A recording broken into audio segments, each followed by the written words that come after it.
নমস্কার বন্ধুরা, আমি রানা পাখিরা আর আপনারা দেখছেন ড্রিম লাভার ইউটিউব চ্যানেল। বন্ধুরা, আজকে আমি একটা খাজানা পেয়েছি আমার কাছে। মানে সকল ছাদ বাগানীদের কাছে খাজানা মানে হচ্ছে যে কোনো ধরনের গাছ, সেটা আবার ফ্রিতে পাওয়া। আমি আজকে একটি গাছ ফ্রিতে পেয়েছি যেটি আমার কাছে খাজানার সমান। সেটি হচ্ছে, দেখুন, এটি কি আপনারা বুঝতে পারছেন? এটি হলো একটি বোগেনভিলিয়া। আমার যে আর 5টা বোগেনভিলিয়া আছে তার মতনই এটিও একটি বোগেনভিলিয়া, কিন্তু এটি খুব বড়। দেখুন এর গোড়াটা কতটা মোটা হয়েছে, এবং উপরের ডালগুলো আমি সব কেটে দিয়েছি আগে থেকেই। এই যে খাজানাটা আমি পেয়েছি, এটি আমি রাস্তার ধার থেকে পেয়েছি।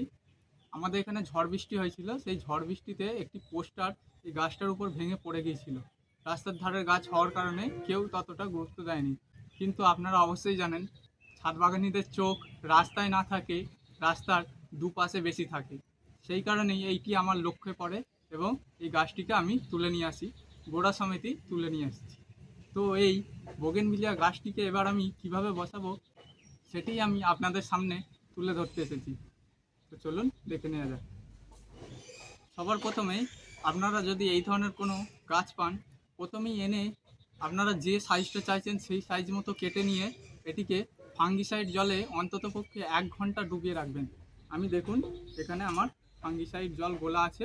আমি এই ফাঙ্গিসাইড জলে এটিকে 1 ঘন্টা মতো ডুবিয়ে রেখেছি। এর ফাঁকে আপনাদের যে জিনিসগুলো করে নিতে হবে, এর মাটি তৈরি। এর জন্য আমি নেব 50% নর্মাল গার্ডেন সয়েল এবং 50% মোটা দানার লাল বালি।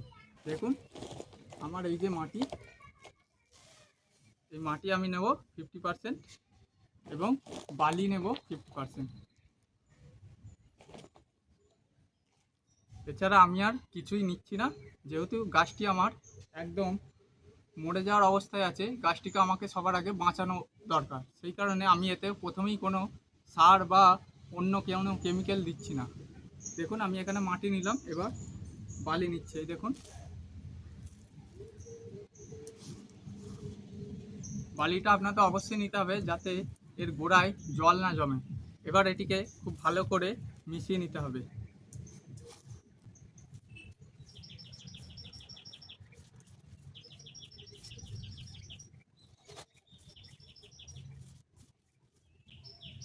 দেখুন বন্ধুরা, খুব ভালো করে আমি মিশিয়ে নিয়েছি। মাটিটা কত ঝুরঝুরে হয়েছে। এবার আমি এই গাছটিকে এই টবটাই বসাবো। দেখুন, এই যে টবটা আছে এই টবটাই বসাবো, এইভাবে বসাবো। এই টবের যে ড্রেনেজ হোলটা আছে সেটা প্রথমে আপনাদের বন্ধ করতে হবে। এই ধরনের কোনো ঢেউ খেলানো খোলামকুচি নেবেন, নিয়ে এর যে নিচের দিকটা নিচের দিকে দেবেন, এইভাবে দেবেন। দেওয়ার পর এর যে ড্রেনেজটা হলো, এটা আরও একটু সুন্দর করার জন্য এর উপরে 1 লেয়ার আমি বালি দিয়ে দেবো।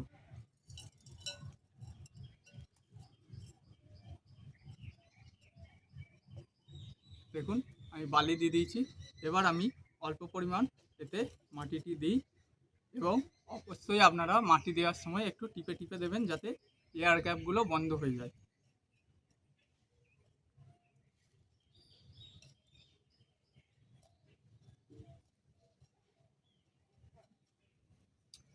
এবার দেখে নিই ঠিকঠাক হচ্ছে নাকি। আর একটু মাটি দিতে হবে।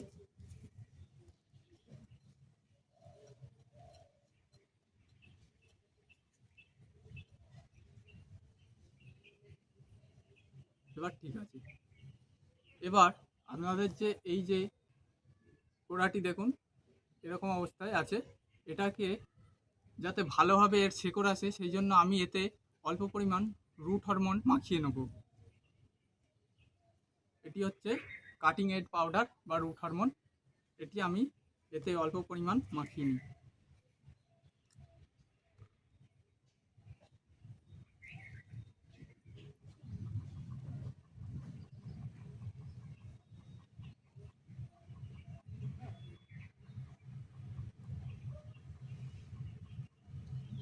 এটি মাখানোর ফলে খুব তাড়াতাড়ি এতে রুটস আসবে, নতুন রুটস।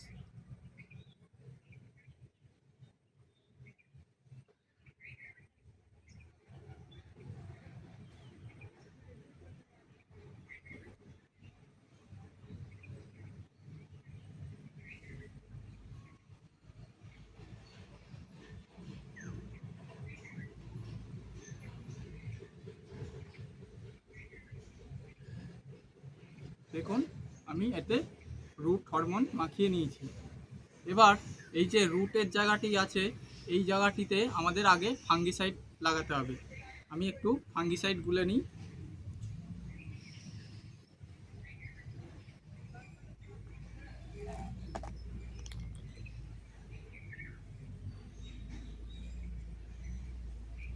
একটু মোটা করে গুলবেন যাতে সহজে উঠে না যায়। এই দেখুন, এবার এই জায়গাতে ফাঙ্গিসাইড লাগিয়ে দেব যাতে এই রুটসের এখান থেকে কোনো ফাঙ্গাস না আসছে।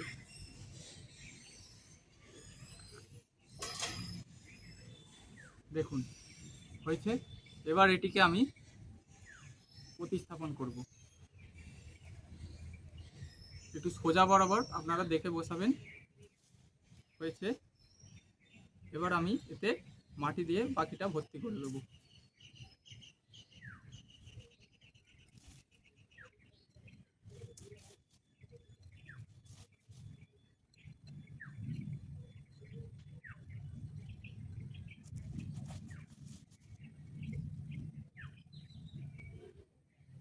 আমার আরেকটু মাটির প্রয়োজন পড়বে, তাই আমি আরেকটু মাটি করে বানিয়ে নিই।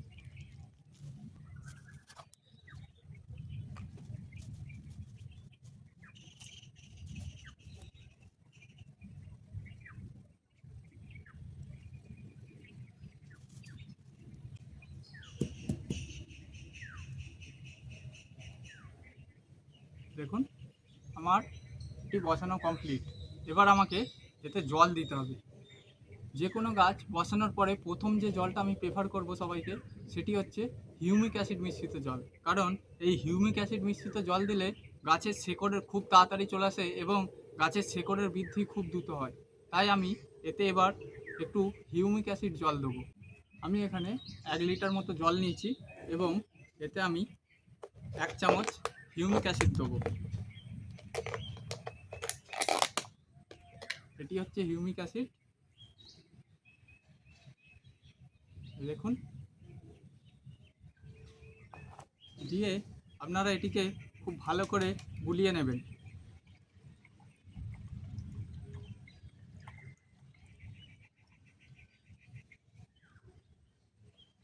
এই জলে আমি সামান্য পরিমাণ রুট হরমোন দিয়ে দেবো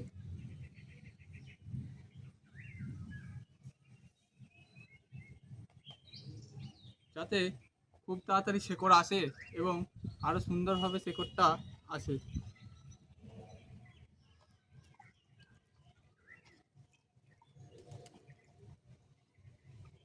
দিয়ে ভালো করে আপনারা গুলিয়ে নেবেন।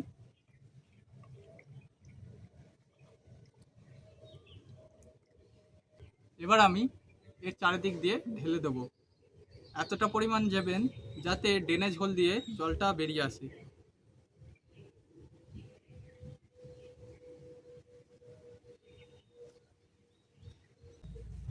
বন্ধুরা দেখুন, এর সমস্ত জল শুষে নিয়েছে এবং ড্রেনেজ দিয়ে দেখুন জল বেরিয়ে আসছে। দেখুন, তার মানে এর ড্রেনেজ সিস্টেমটা খুব সুন্দর হয়েছে। এবার আমাদের এই কাটা জায়গাগুলোয় ফাঙ্গিসাইড লাগাতে হবে যাতে করে এই কাটা জায়গা থেকে পরবর্তীকালে ডাইব্যাক না চলে আসে এবং কোনো ফাঙ্গাসের আক্রমণ না হয়। এইভাবে সমস্ত কাটা জায়গাগুলোয় আপনারা ভালো করে ফাঙ্গিসাইড লাগিয়ে দেবেন।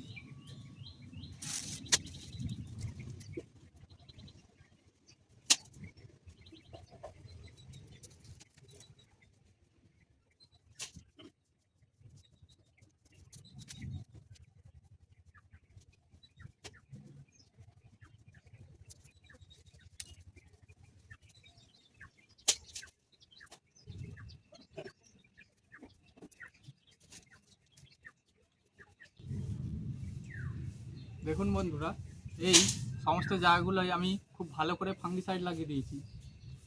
এইবার আপনাদের যে জিনিসটি করতে হবে সেটি হলো এই ধরনের একটি পলিথিন নিতে হবে।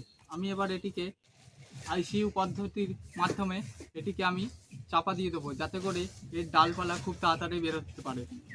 এই ধরনের একটি পলি নেবেন এবং এর ভিতরে হাওয়া ভরে গাছটিকে চাপা দিয়ে দেবেন।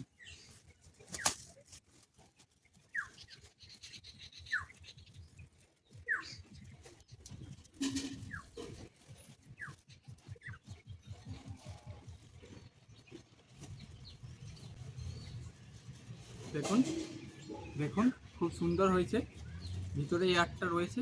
এবার এটিকে আমাদের ভালো করে বেঁধে দিতে হবে।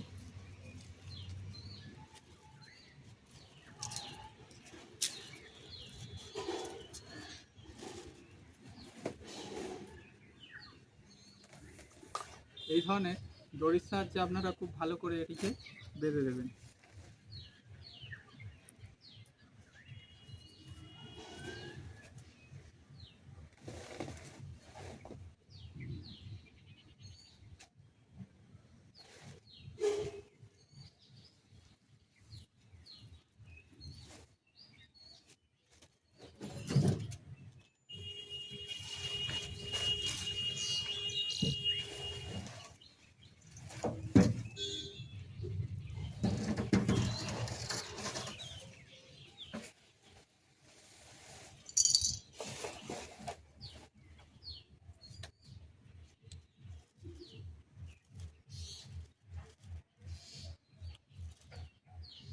বন্ধুরা, এটি আমার কমপ্লিট। এবার এটিকে আমি এমন জায়গায় রাখবো যেখানে আলো বাতাস আসবে কিন্তু ডাইরেক্ট সানলাইট আসবে না। এটা রোদ পেলে এটা সাকসেস হবে না, তাই এটাকে একটু ছাওয়া জায়গায় রাখতে হবে। তো বন্ধুরা, দেখলেন কিভাবে এই গাছটি আমি আপনাদের সামনে প্রতিস্থাপন করে দেখালাম। এই গাছটি থেকে যখন পাতা ছাড়বে আমি অবশ্যই তার আপডেট আপনাদের দেবো। বন্ধুরা, ভিডিওটি যদি আপনাদের ভালো লেগে থাকে তাহলে অবশ্যই ভিডিওটিতে একটি লাইক করবেন এবং চ্যানেলটি সাবস্ক্রাইব করে পাশের যে বেল আইকনটি আছে সেটি অবশ্যই ক্লিক করে রাখবেন, যাতে ছাদ বাগান রিলেটেড যে কোনো ভিডিও আমি ছাড়ার সাথে সাথে তার নোটিফিকেশান সবার আগে আপনাদের কাছেই পৌঁছে যায়। আর এই যে গাছটি বসালাম, এই গাছটির আপডেট জানতে হলে অবশ্যই চ্যানেলটিকে আপনারা সাবস্ক্রাইব করে রাখবেন, কারণ পরবর্তীতে এর আপডেট, এর থেকে কতটা পরিমাণ কি পাতা ফাতা বেরোচ্ছে সেগুলো আমি সমস্ত কিছুই আপনাদের সাথে শেয়ার করব। যারা যারা ভিডিওটি শেষ পর্যন্ত দেখলেন তাদেরকে জানাই অসংখ্য ধন্যবাদ। সকলে ভালো থাকবেন এবং নিজেদের ছাদ বাগানকেও আরও বড় করবেন।